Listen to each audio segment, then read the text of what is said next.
हमारे bureau chief Sheikhpura Mohammad Naveed गुराई की रिपोर्ट के मुताबिक इलाका फारूकाबाद में जुल्म की इंतहा। 4 माह के बच्चे की मां कत्ल।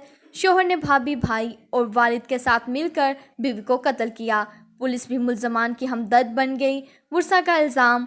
पुलिस ने एक मुल्जिम गिरफ्तार कर लिया, जबकि 3 मुल्जमान आज़ाद। अहले खाना को धमकियाँ। वर्षा सरापा एहतजाज। आला हकाम से इंसाफ की अपील। मज़ीद जानते हैं। परवीन मेरा नाम है ते मैं इत्थे नोखर पुराना पट्ठा आबादी इत्थों दे असीं रहन वाले हैं। नवीं आबादी पट्ठा ते मेरी बेटी कोमल ओदी शादी पिंड कुजर च होई सी शज़ेब मसीह दे नाल ते ओदे सहुरे दे नाम मख्तार मसीह।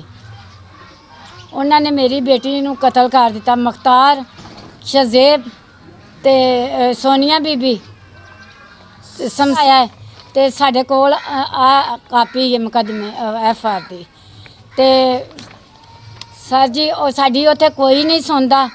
असी जदों जाने सानू चिड़े के धक्के मार के सानू बाहर कढ़ देंदे ने। साडी कोई आवाज़ नहीं सुनते है। असी बड़ा भजे हैं।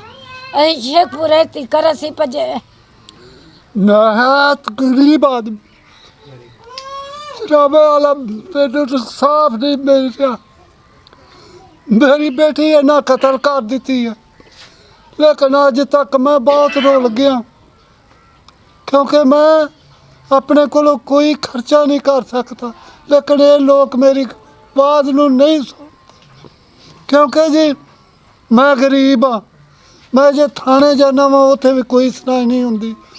मसा आ गए ये मेरे महल्लेदार ने पट्टिया पुट्ठा का काम शम करते हैं। इन्हों की बच्ची कतल किया गया। लिहाजा से इन्होंने इंसाफ मिलना चाहिए हर हालत से। तो कातलों की जी रसवाई बहुत ज़्यादा है। साडा अफसर बाला की अपील है कि इन्होंने इंसाफ जल्दी तो जल्दी मिलना चाहिए। लोग उन्होंने नाल ने साडी माड़ियां दी कोई सुनवाई नहीं हो रही।